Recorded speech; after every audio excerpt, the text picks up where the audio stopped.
Morant with a running start. Elevates. Dunks. Oh, my goodness. Tie game in overtime. Gasol will turn. His heat is gone. Memphis on top. 7-10 remaining. Conley now with three. Count it. A 15-point lead for Memphis. And Blake Griffin gets into it on the floor with Randolph. Hard to tell if there are any punches being thrown under there, but Griffin took acceptance. Adams going long. Morant. He hit it. Ja Morant. Insanity. You gotta be kidding me.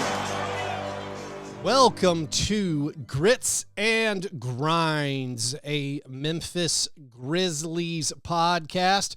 My name is Keith Parrish. The Grizzlies lost their fourth straight home game. They did not upset the Oklahoma City Thunder. They did not lose at the buzzer. That could be an improvement. Maybe not. The Grizzlies lost by a lot to the Thunder. They did compete. It felt like in this game. They stayed close for a while. They then cut into the lead in the fourth quarter. They got within 6 behind some spirited play of the bench.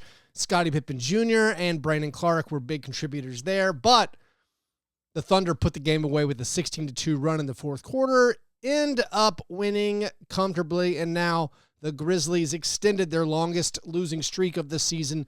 It sits at 4, and the Grizzlies are now 2 games behind the Lakers, who are second in the West. On today's short episode, I'm going to talk a little bit about the game and some overall trends. Before I do, just want to make sure everyone in the Nashville area knows that our next watch party is coming up this Monday. This Monday night for the game against the Suns, I will be hosting a watch party at Noble's Beer Hall. We're going to have $1 off Tiny Bombs from Wiseacre. I'm going to be giving away lots of Grizzlies prizes to everyone who's there. So hopefully the Grizzlies win before then.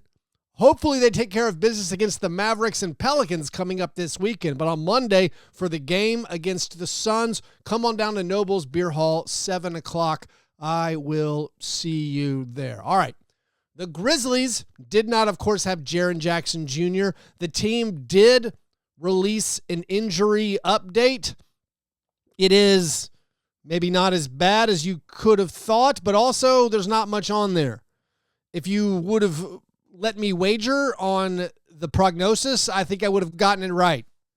It says he'll be week to week. I think we kind of assumed it would be the dreaded week to week. We have no idea what that means. People who were in Memphis, the reporters in Memphis, talking about how he was walking off the court when he got hurt. They didn't think maybe it was going to be this massive 3 to 4 week injury. It still could be. So Jaren is now week to week. We don't know when he's going to come back, but the Grizzlies have not had to play very frequently this year without Jaren, and it doesn't normally go very well. I mean, jumping to the end of my notes here, I was looking this up on Cleaning the Glass. This season, when Jaren Jackson Jr. is not on the court, we're talking about 2,400 possessions, which is a lot. When Jaren's not on the court, the Grizzlies have a 0.9 net rating, which is very mediocre. That's like a 44-win basketball team right there. Their defense, they have a 117.6 defensive rating this season when Jaren is not on the court. That's essentially the same defense that the Suns have. That would rank 27th in the NBA if it was the team's defense. And I do feel like their defense was improved against the Thunder. They tried hard, but they couldn't score. The Thunder are an excellent defensive team. They are the best defensive team statistically in the NBA. There are some metrics that say they're one of the best defenses we've ever seen when you compare it to league average. Because of that, the Grizzlies were held to their lowest point total of the season. They only scored 103 points. Ja Morant struggled. He was 8 for 22 from the field. He continually seems to be dealing with these health issues. Now, a storyline for this game was wondering if Ja was going to play or not. It was a national TV game, a very late tip in Central Time. Ja did suit up and play, and he had some good moments, but mainly he struggled to score. He struggled with the refereeing. He did not think he was getting the proper foul calls. He did not struggle with the line. Ja made all 6 of his free throws and has now tied Jeff Green for the longest streak in Grizzlies franchise history for made free throws. He's made 40 consecutive free throws. That's over the last 5 games that he's played. Ja did score at least 20 points. So that's 5 straight games he's appeared in where he scored 20. That's the longest streak he's had this year. But the efficiency isn't there. And after the game, he told beat reporter DeMichael Cole he should not have played. He wanted to suit up and go. He tried to do it. He probably shouldn't have played. Said the shoulder is too much of an issue for him right now. And that remains just some of the biggest stuff. I mean, the biggest issues with the Grizzlies beyond defense and turnovers, it's how good is Ja Morant and how healthy/good will Ja Morant be. In this game, he wasn't good enough to beat one of the NBA's best teams. He led the Grizzlies with 24 points and 6 assists. But again, 8 for 22 from the field. He was 2 for 9 on 3-pointers. The 3-point shot still is not there. And he had 5 turnovers. And when he plays, he uses up so many possessions that when he's not 100%, you start wondering, are they better off when he doesn't play, when he's not fully healthy? Like Desmond Bane only scored 15 points. He only got 14 field goal attempts because Ja's using up a lot of the possessions. But it's not the reason they lost the game. The reason they lost the game, more than likely, it's because there's no Jaren Jackson Jr., also no Santi Aldama. You do not have your normal front line. You're missing, I think, 2 of your 4 best players. By the way, without Jaren and without Santi, the Grizzlies' bigs rotation becomes very odd because your 2 remaining healthy bigs that are normally in your rotation, Zach Edey and Brandon Clark, they don't play together. They can't play together, or the team won't play them together. They played no minutes together. Zach Edey played 20 minutes. Brandon Clark had a great game. He played every minute that Zach Edey was on the bench outside of the final 40 seconds or whatever. Brandon Clark tied a season high with 11 rebounds. He had great energy in this game. He had a second double-double of the season with 13 points. Also had 2 assists and a steal. But Brandon Clark and Zach Edey don't play together. So you have 2 bigs who can't play together. So Vince Williams Jr. got the start. Hey, Vince Williams Jr. starts. That made me excited. I love Vince Williams Jr., his first start of the season. But Vince is playing as the power forward, which you would think maybe doesn't hurt you against the Thunder because one of their weaknesses, they're not a tremendous rebounding team. Also, the Thunder were missing Chet Holmgren. No Chet Holmgren, no Alex Caruso for the Thunder. They were not at full strength either. But you actually did a good job rebounding. The Thunder only had 3 second chance points. The Grizzlies kept the Thunder off the offensive glass. 3 offensive rebounds for the Thunder. That's the fewest an opponent has had in a game against the Grizzlies this year. But they didn't offensive rebound because they didn't need to. Their shooting splits as a team, the Thunder, they were 51, 42, 90. They made 15 out of 36 3-pointers. Meanwhile, the Grizzlies once again struggled to make 3-pointers, 9 for 34. But with no Santi Aldama, with no Jaren Jackson Jr., you're left with strange big men problems because the 2 main guys you're going to play don't really fit together. Because of that, Marvin Bagley got used. Hey, look, kids, it's Marvin Bagley playing basketball for the Grizzlies in the first half. Marvin hit a corner 3. He tried real hard. He was hustling out there. Also, by the way, Marvin Bagley doesn't play or can't play with Zach Edey. Marvin played all of his minutes alongside Brandon Clark. Every minute Zach Edey played, Vince Williams was the nominal power forward. This game had some weird lineup things where certain players only played with other players. Like Luke Kennard, basically, he didn't play a minute with Zach Edey. Luke Kennard was with the Marvin Bagley, Brandon Clark group. Also, this is sort of odd to me. Since they traded away Marcus Smart, and I'm going to get into some of the Grizzlies stats, that is Grisly stats, about how things have gone since the trade deadline. But you would think, one would imagine, after trading Marcus Smart, they were going to play plenty of Luke Kennard minutes alongside Desmond Bane and alongside Ja Morant. Remember, I feel like one of the reasons that we defended, or people defended the offseason that was focused on dodging future salary concerns, not paying the luxury tax this season, and also retaining Luke Kennard, was because of these special net rating numbers of when Ja Morant, Desmond Bane, and Luke Kennard all play together. Well, Desmond Bane, Ja Morant, and Luke Kennard are available. Meanwhile, Marcus Smart is out the door, and those guys haven't played any minutes together. In this game, where you're shorthanded, they don't play any minutes together. Luke was just part of this second unit that came in sometimes. And Luke did not have a great game by any stretch of the imagination.